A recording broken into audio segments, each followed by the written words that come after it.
BFM Patrimoine, l'émission 100% placement sur BFM Business.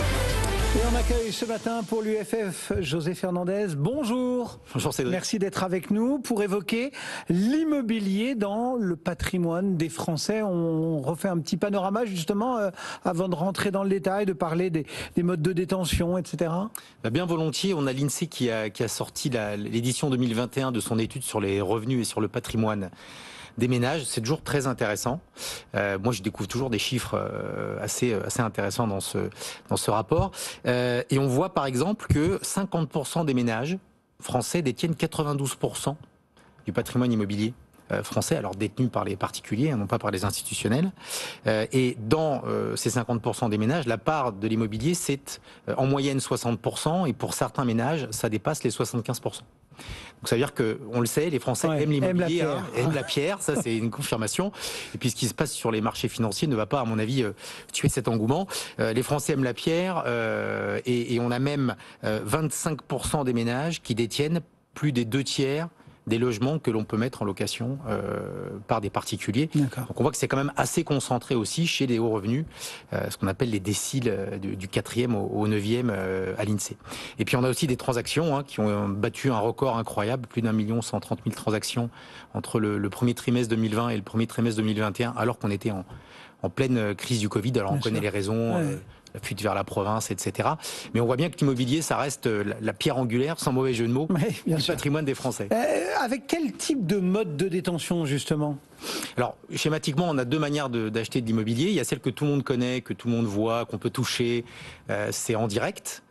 Et puis, on a depuis une bonne dizaine d'années, à l'aune de la baisse des taux d'intérêt et des rendements de l'épargne sans risque, on a aussi une financiarisation de l'immobilier qui s'est constituée en particulier au travers de ce qu'on appelle les sociétés civiles de placement immobilier.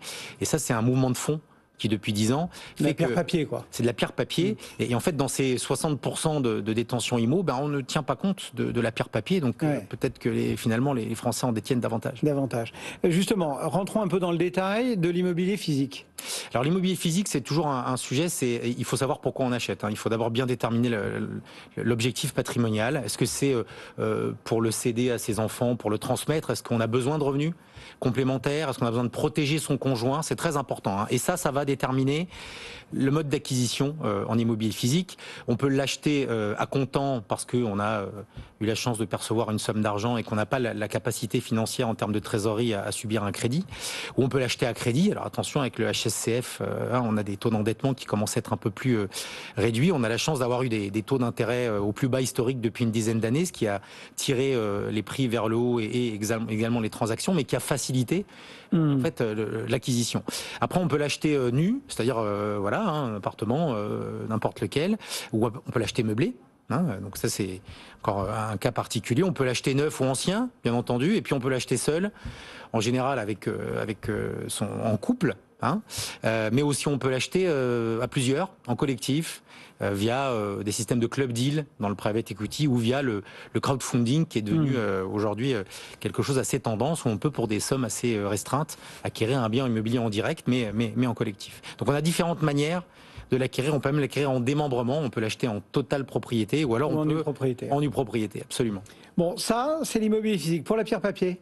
Alors pour la pierre papier, on a ce qu'on appelle les SCPI ou leurs cousins germains, qui sont les SCI, les sociétés civiles immobilières.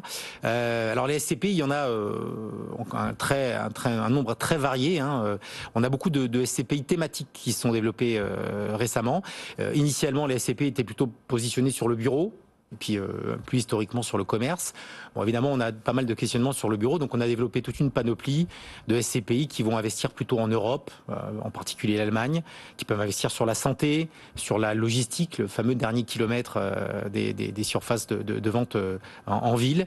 Et la SCPI, elle a un engouement, elle connaît un engouement incroyable, parce que d'abord, on peut y accéder pour un montant très faible. Bien sûr. 5 000 euros, voire parfois 1 000 euros. C'est évidemment, on se décharge de tous les soucis de gestion, puisqu'en fait, on va acquérir une part d'un patrimoine immobilier, donc on va bénéficier de la diversification, donc on va normalement limiter son risque via la diversification. On va laisser la société de gestion gérer totalement à la fois la transaction, l'acquisition, la revente et la gestion des biens, donc on ne fait rien. En contrepartie, on a quelques frais à verser à l'entrée et en termes de frais de gestion, et on va percevoir des revenus qui quand même en moyenne sont au-dessus de 4%, et ça de manière assez historique depuis un petit moment, donc c'est quand même très intéressant. Et puis on peut même aller encore plus loin et c'est mettre ces SCPI dans l'assurance vie. Et oui. Le problème de la SCPI, l'un des problèmes, ça reste le marché secondaire. Une fois que j'ai acquis la SCPI, il faut que je l'ai acquis pour au moins 10 ans, puis ensuite il faut la revendre, donc il y a ce qu'on appelle le marché secondaire, il faut qu'il y ait un acheteur pour que j'ai un vendeur.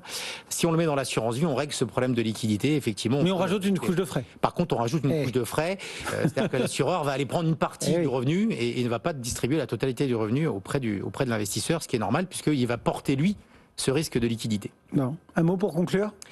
Pour conclure, il y a différentes façons d'investir dans l'immobilier, en physique, en indirect, en financier, et je le redirai jamais assez, Cédric, il faut toujours demander à un spécialiste du patrimoine de savoir ce qu'on achète, comment on l'achète et pourquoi on l'achète, pour être sûr de ne pas faire de bêtises. José Fernandez et l'UFF qui nous accompagnait ce matin. Merci beaucoup José. Merci, et à Cédric. très bientôt.